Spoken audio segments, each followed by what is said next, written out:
going to switch over to glitter because So we're running a little late on time. They're drugged.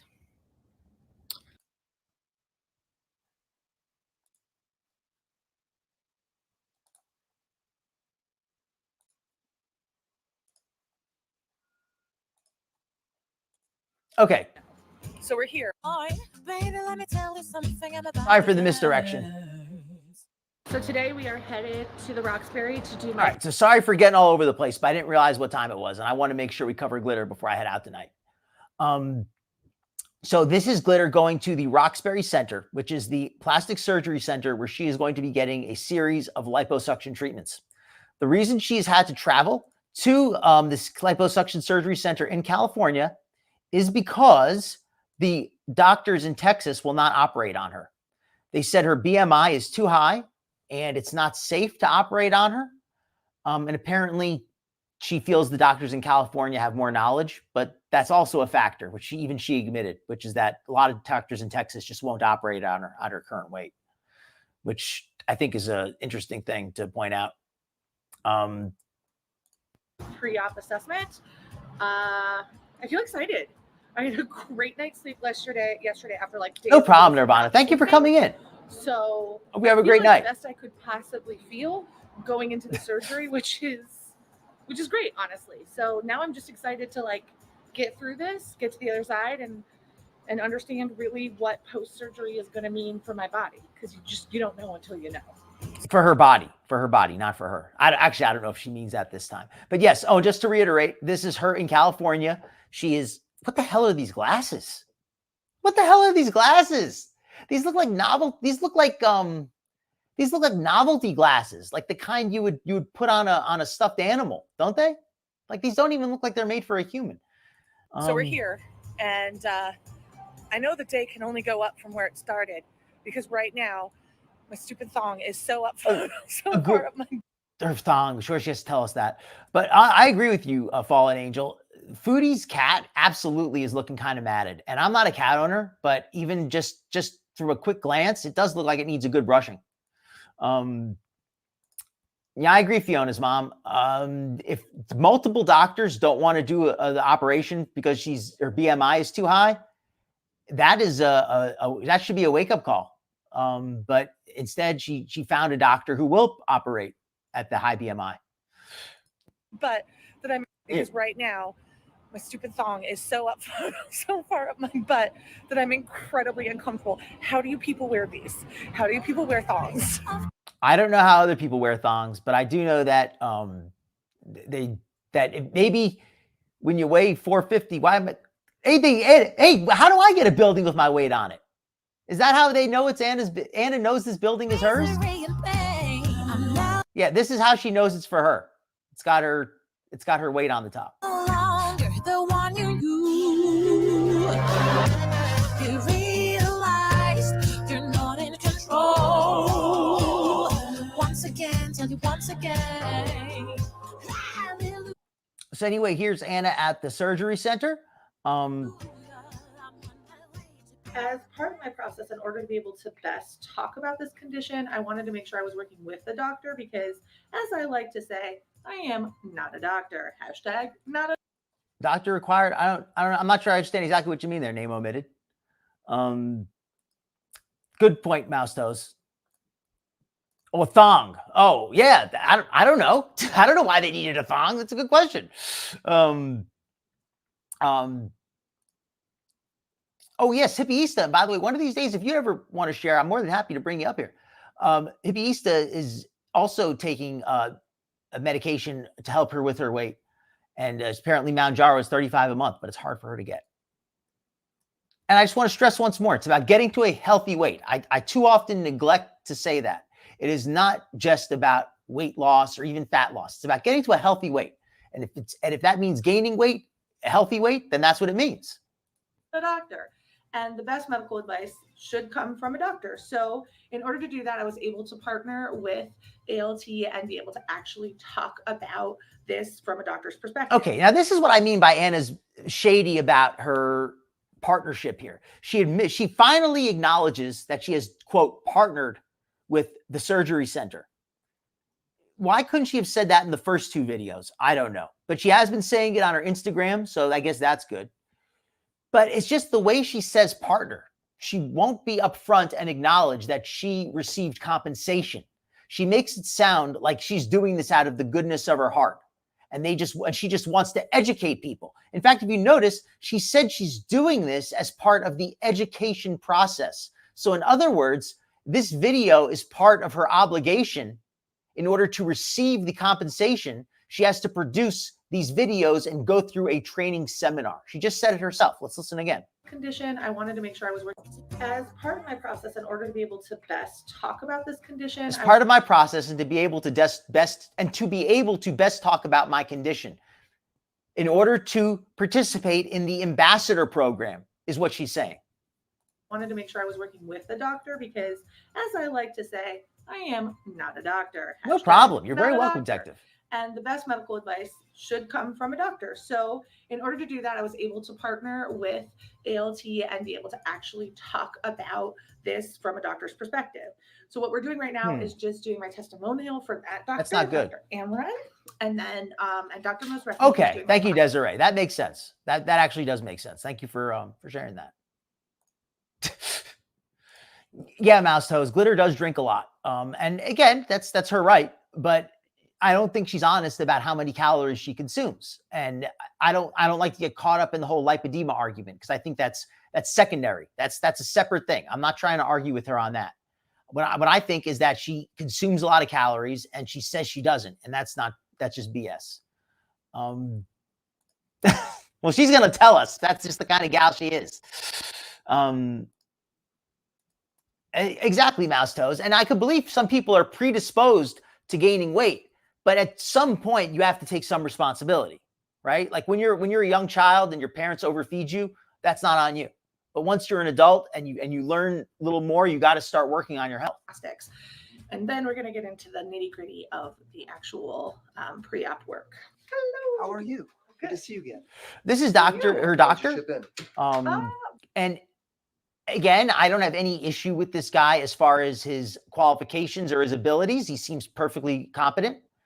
But I have to say that his unwillingness to question anything that Anna tells him is concerning to me, because she tells him things that as a doctor he knows are unlikely.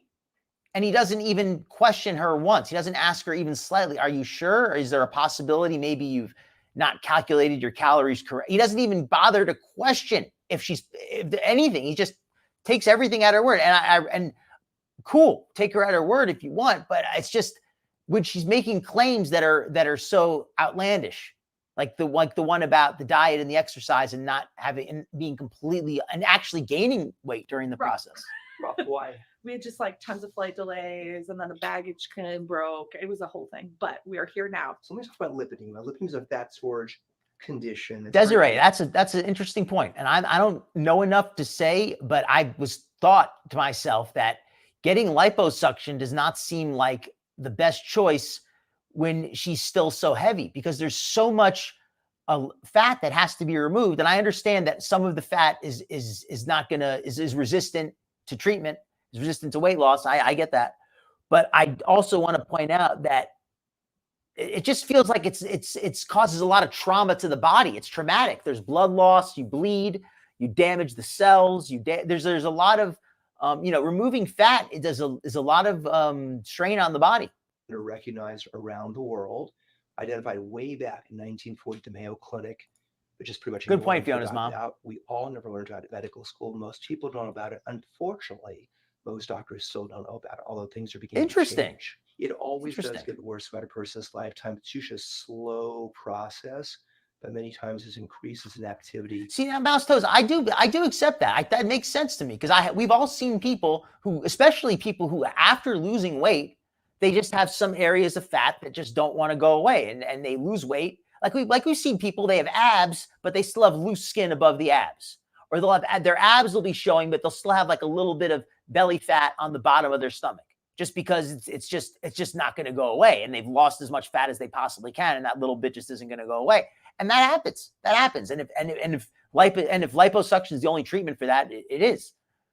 but it's I don't think it should be the first line of defense. And Glitter is going to say that she's tried everything and everything has failed, but it's questionable if she's truly tried everything fully. With hormonal changes of puberty, pregnancy, menopause, or other hormonal changes. The big problem is patients with lipedema are misdiagnosed as being overweight or obese based on BMI indexes, which is really not a good way of looking at lipedema. And they try everything and they just don't really lose weight many times. Thank you, name omitted. That's a good point. In fact, the doctor does not put her under. They don't give her anesthesia because it's too dangerous at her body weight. They give her sedation and they give her painkillers. They give her a numbing medication. I'm not familiar with the exact medications they used, but they did not sedate. They did not put her under anesthesia. They just they sedated her and they numbed the pain, and they did it while she was awake because she's too heavy. It's not safe to put her under. And even this doctor doesn't want to do it. Eating disorders. And again, I don't argue what the doctor is saying here on the surface. Factually, what he's saying, I have no grounds to dispute it. I'm not hearing anything that sounds scientifically inaccurate, and I'm not a doctor anyway, so it's not like I have the qualifications to argue with him. But I feel like he doesn't really address Anna's issues, and he just kind of gives a discussion on the science of the condition without addressing Anna's claims that she has been unable to lose any fat despite being in a caloric deficit and exercising. And he also has an interest. He has a vested financial interest in promoting surgery. And I understand that he makes money from surgeries. Every doctor does. I think they're entitled to make money. But he is promoting surgery by doing these social media posts. This isn't like a doctor who's doing a surgery that they were recommended by another doctor to perform. He is trying to sell surgery to other people. And if they need surgery, fine, buy it from him. But he is promoting surgery as a solution. And that creates a conflict of interest, in my opinion. Up at a young age because they struggle so much and shame to blame and all that stuff. You know, when I look at somebody's body, lipedema or not, I want to understand their body from a standpoint. That's a fair point, Fiona. I think one of the mistakes that many surgeons do, just liposuction, is like, so what do you want to do? And agreed, Matt. Kind of shows in the area and says, okay, let's do liposuction. But you want to really understand. And you have addressed it completely to understand where they are out of proportion and balance. Okay, so Anna is overweight, but she's also disproportionate. Okay, so here he clearly acknowledges Anna is overweight. I love how he won't say she's obese. By what definition is she overweight but not obese, doctor? What definition are you using, doctor, to say that she is overweight but you won't? Why won't you call her obese?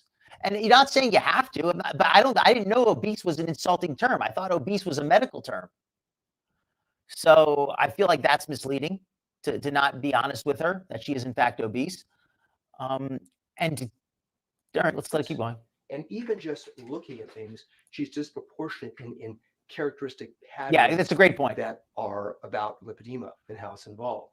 So, as I stand back and look at her, you start to understand her. That is a good point, Detective Coach. That happens to people. Like if she gets all the weight taken off of her legs and then she gains it back, it's just going to come back in her belly and her arms. It's going to come back somewhere else. You have to change the diet. You have to change the nutrition. If you eat like somebody who weighs 500 pounds, you're going to go back up to 500 pounds if you get the weight taken off. Body, there's areas of more increased fullness.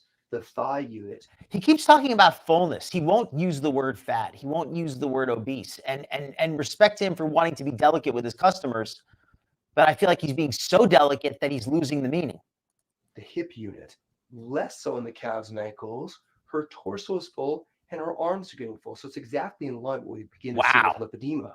And she has more of this triangulated pattern of lipedema. So it's not this column-like pattern that is type 3. That sounds really good. Type 2 pattern where the predominant. And I'm all for, I shouldn't say all for. I am not against people getting surgery, plastic surgery, if that's something that's going to help you look better and feel better, and it's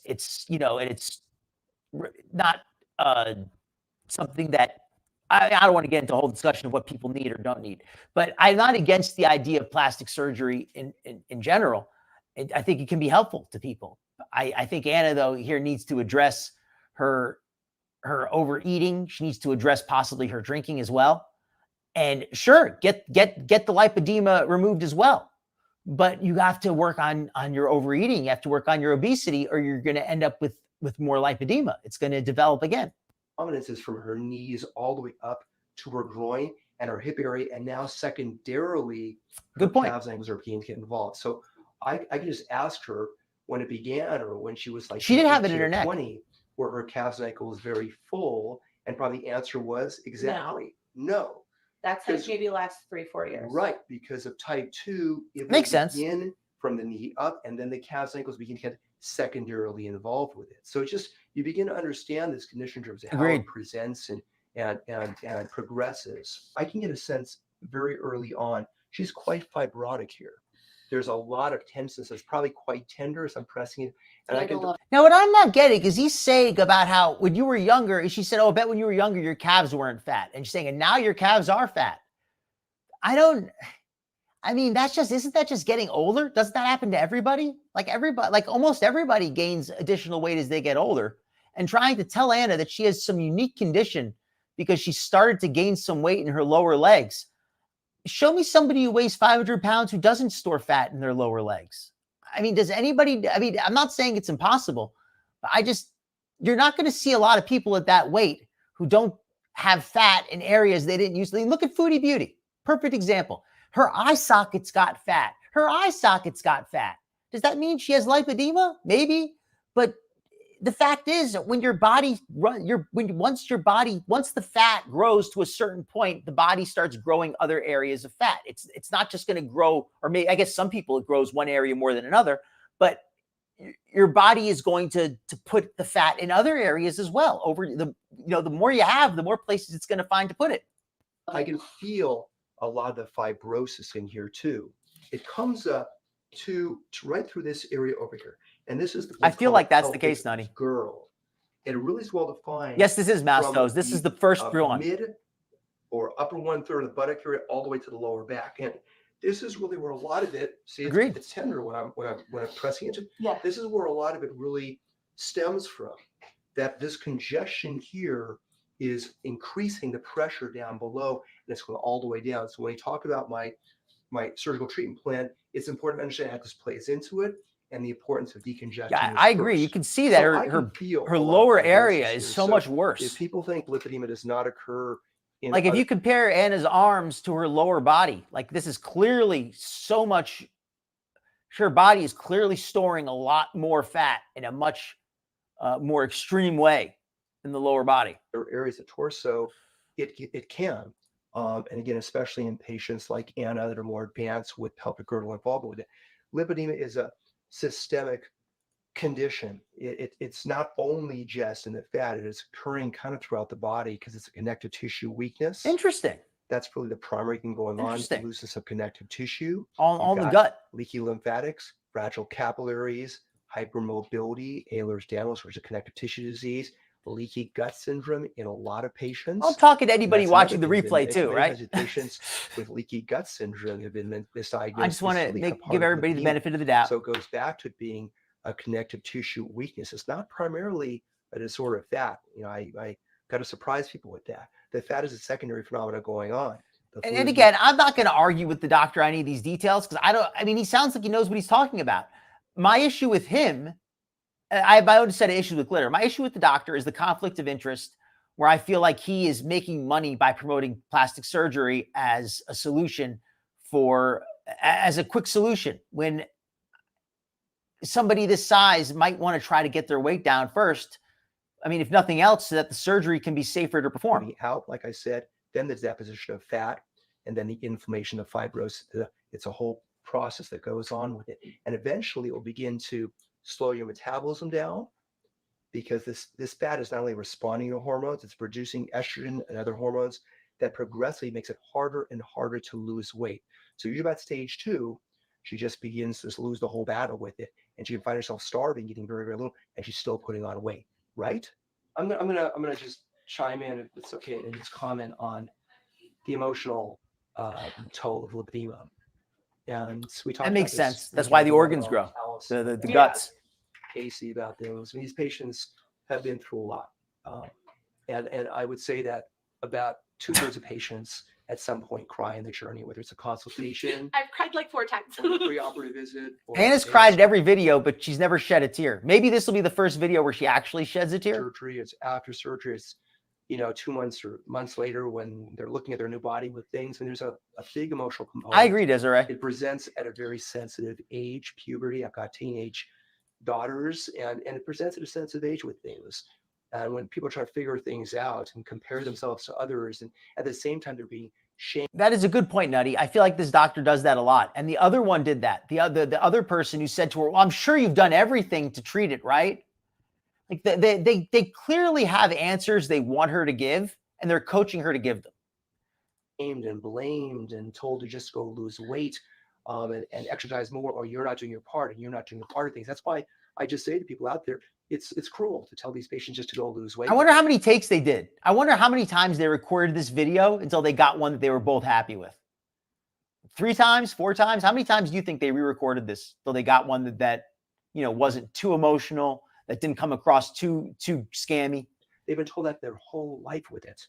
And it is. And here's a very beautiful, strong woman who's done everything with it. This is a beautiful, strong woman. Okay, doctor. Now this is what I mean. Conflict of interest. This is getting beyond being respectful. This is getting it to the point of just bullshit flattery. And part of my language, folks, that's what this is. She's a beautiful, brave, strong woman. How well do you know Anna?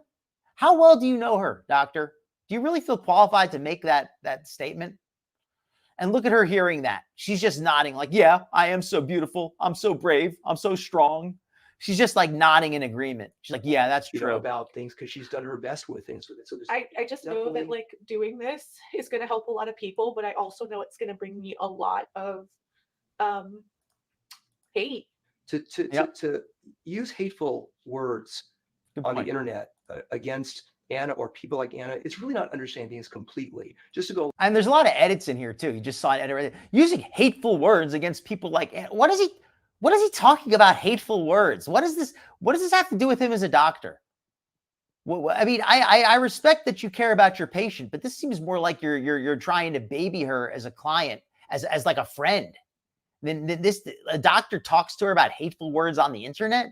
Are you her therapist as well? We'll say, oh, you're not doing this. You should be doing this with it. So really, I don't like that. Can I hug you? It's got a lot of it's not right. Yeah, I agree. So again, patients many times develop eating disorders. Probably 1/3 of patients with lipedema. Yeah, Jamie, I feel like Anna's emotional impacts. So the whole emotional component to it. When people find, I feel like this doctor rather is promoting this as an easy solution. I think he's not saying things like try to work on your health, try to work on your nutrition. If that doesn't work, if you don't see any success, then surgery may be an option for you. But he's more like, hey, this is what you need to do. This is what you need to get. And he's encouraging people to come get surgery, it feels like. And out of that, or they're dying. It feels like a conflict of interest to me. Many times, many emotions. It's not just this joy, the aha moment. Sometimes it is. It's like kind of rejoicing, you have an answer. But sometimes it's like fear. Sometimes it's anger. Sometimes it's frustration. Sometimes that's resentment over being misdiagnosed. It's all of those. I can admit I was sad earlier today that I didn't get what I wanted for dinner. So it happens, right? I was a little bummed. But I didn't cry over it at least, right? It's all really honest. It's filled a lot of emotions with it. Even going through surgery, even the transformation, sometimes it's emotional. And we talked about this. So it's another component of things. Dr. Bishop, he's my plastic surgeon, director of it at Roxbury Institute. And we worked together for years now. And he's just, first of all, a great guy and does amazing work with things. Understands lipedema very well and lipedema when he was with Stanford. A lot of lymphedema he was surgery with things. So he does amazing. Yeah, that is pretty. Something that is really weird now that I think about it, because she was like basically naked. That is awkward. That is extremely awkward. Let's watch that again. I didn't even realize how awkward that was the first time. This. So injury, most. It's all of those. It's all, really honest. It's filled a lot of emotions with it. Even going through surgery, even the transformation, sometimes it's emotional. And we talked about this. So it's another component of things. Dr. Bishop, he's my plastic surgeon, director of it, Roxbury suit. And we worked together for years now. And he's just, first of all, a great guy and does amazing work with things. All right, we got to hurry it up. Understands lipedema very well and lipedema when he was with Stanford. He did a lot of lipedema surgery with things. Yep. So he does amazing work with it.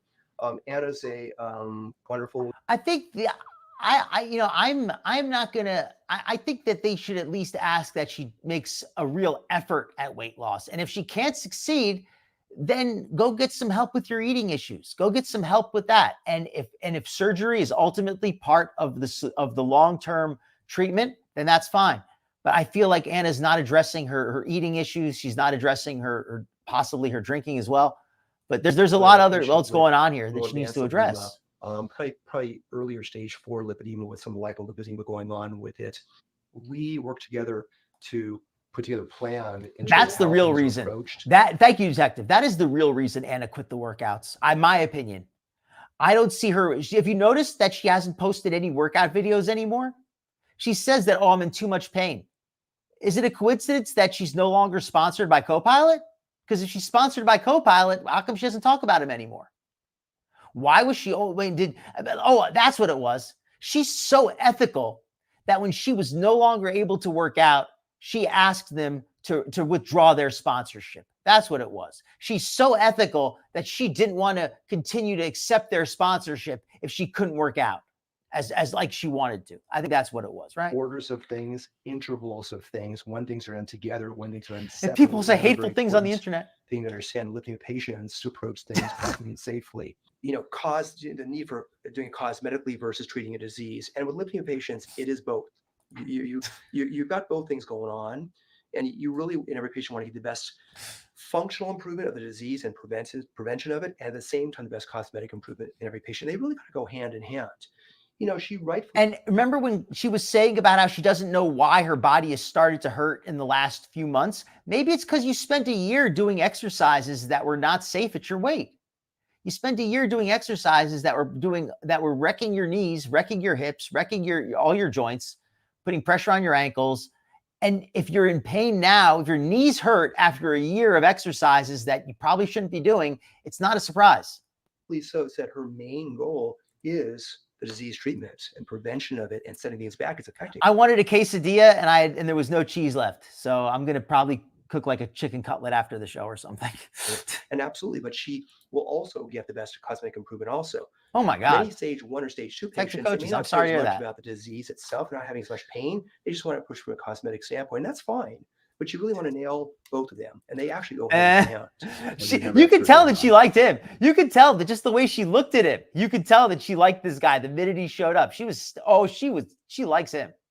Yeah. Okay. So you definitely have lipedema involvement in the forearms.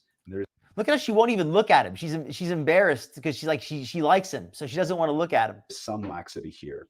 The main thing is that because of how heavy this is, it's really going to kind of end up like this, but smaller. And so this amount of hang is all going to kind of go away. It's going to be smaller. If you see me wincing, guys, or if I'm making faces just because it hurts a little bit, I'm okay. I'm not wincing at the doctors. It's just the thing is being touched in places that hurt is sometimes hard. Everything hurts. And that's everything not hurts. Common in lipedema patients that they have pain here, and so we're trying to alleviate that. So sorry to. She was wobbling badly, like falling over. Hang. The problem is there's so much. You just try to isolate the removal here. You would likely end up with some bulges. That sounds good. So we're going to extend that on and remove some of the fullness in your forearm as well. So it'll travel usually not up to the wrists because people don't have much laxity here, but somewhere around this area. And then as far as the inner thighs go, well, she likes him. Outer thigh lifts. Hey, Anna doesn't get to pick. By her standards, he's cute. There's a variety of things. There is a type of lift that puts a scar straight up and down here. I don't think that's ideal because a lot of people don't want that scar, but some people end up eating it if the hang really bothers them. But I think debolting first. Gotta do some curls, build those big old arms up. Because this is functionally a lot worse for patients. In fact, Detective, I got so heavy, I ended up getting my arms out a little bit on the flabby side, and I started working out. It definitely helped fill them back out. And so all of this kind of heaviness here, when you have it, it goes down to your knee. Go ahead, bend the knee a little bit. Yeah, so you can see that the knee, what's in the inner thigh is actually falling down below the knee. Yeah, I was showing him earlier. Every section of the thigh So lift. I have a lot of fibrotic tissue, so that's as far as I can bend my knee. Yeah, and that's it. It's like physically obstructed. Yeah, no, that's it. That's as far as she can bend her knee. Tissue, it's hard. This all, I'm sure, gets super moist. Yeah. This So gross. It's true. This rubbing area is going to get reduced. It gets super moist. Call that away. Call that away. It's super moist in there, guys. Basically, what I call airspace. We're going to create more space between the thighs. So now we are taking photos, so we can. Of course, she has to do her photo shoot. Oh my God, let's skip the photo shoot. Well, the video's almost over. Let's get to the end. It's gonna be. Oh, I thought it said underpants, and I was like, no. You were prepared for that one. We ordered some too, so we have some to tell us all. We'll try to use these up, so if you need anything additional, then you can just use what you have. I mean, he was giving summer body ready.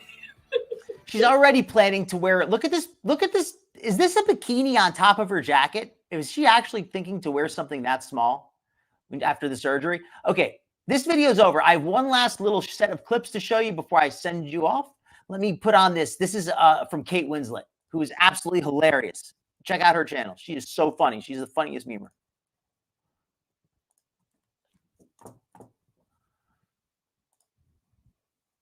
Put this on. Ah, crap. I hit the wrong button. 1 second.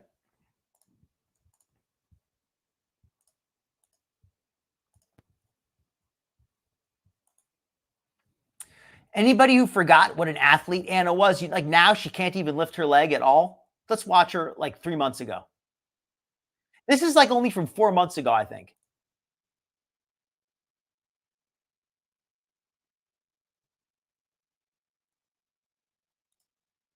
She said she stopped for a cry on the trail. She stopped for a silly reason, to cry.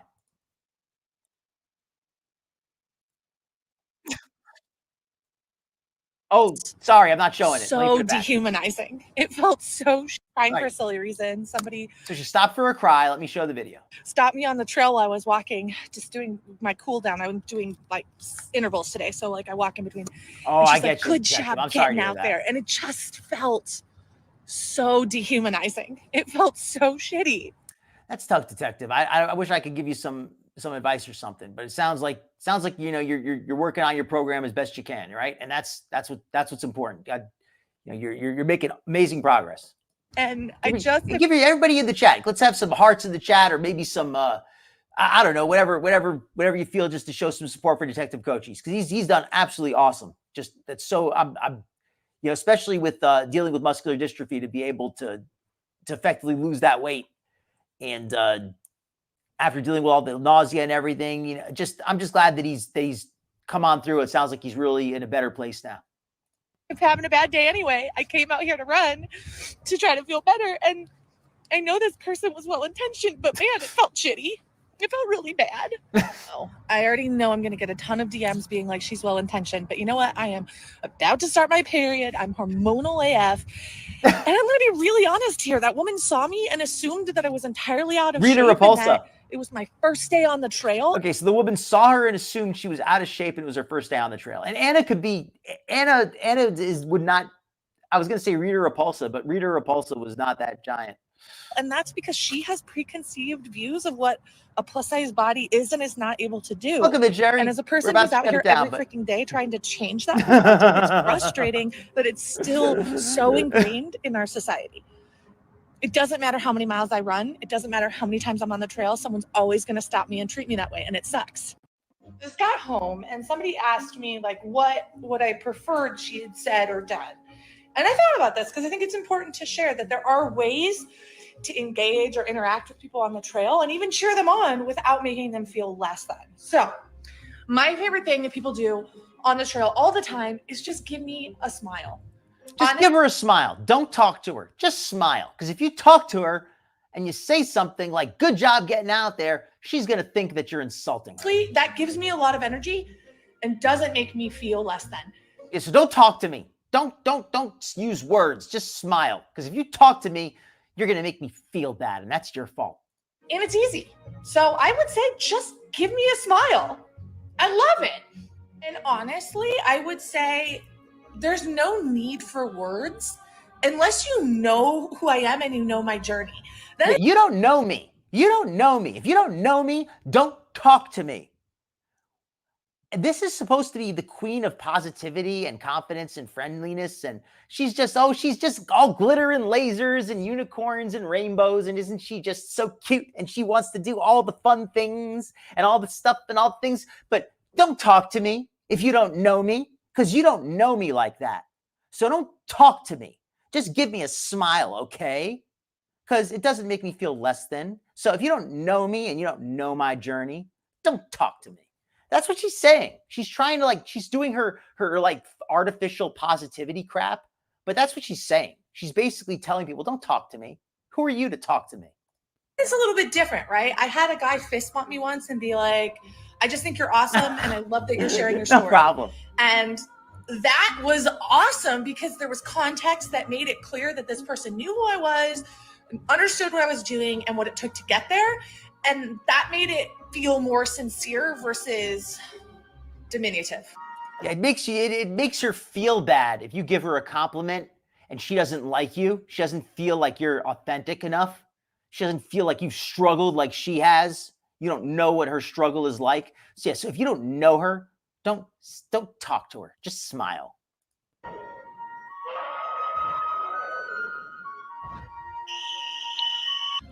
Y'all are not going to believe this. So I'm walking on the trail and I pass that lady again. And she stops me. I don't even think she realizes she's already seen me. And she goes, waves and is like, good job. And I'm like, do I know you? And she goes, I don't think so. And I was like, well, you're acting like someone who knows me. And if you knew me, you'd know that I'm on this trail all the time. So it's really not that exciting. So now you know. And then I just took off running. I am so petty, but in the most delightful way ever. You can be nice. How is this woman, how does anybody think she's the queen of positive? She is just a bitter, spiteful, mean person. Don't talk to me if you don't know me. You don't know me you don't know me to give me a compliment. What, are you talking down on me? This is the queen of confidence. This is the most insecure woman. Yeah, it's a little bit freaky, but it's funny. It's good for a change of pace, right? Don't eye contact with her. Who are you, Jamie? You don't know her. Don't look her in the eye if you don't know her. She's the queen of positivity and confidence. Understand him, Alex. Hey, Fallen Angel, I'll be back next week. In fact, I might even, one of these days I'm going to start doing a weekend show. I know I've been teasing that for a while, but one of these days I really will. Good night, everybody. Good night. Let me put on my little bumper to close it out. Thank you. You've been a fantastic audience. I really appreciate you. Thank you again to Detective Coaches for coming on. Thank you, everybody. You've been a fantastic chat. Anybody watching the replay, leave a comment. Let me know what you think. And be sure to like and subscribe if you enjoyed this content. You'd like to see more of it. Fantastic audience. I appreciate each and every one of you. And I hope to see you all again next week. Thank you, Dorsey.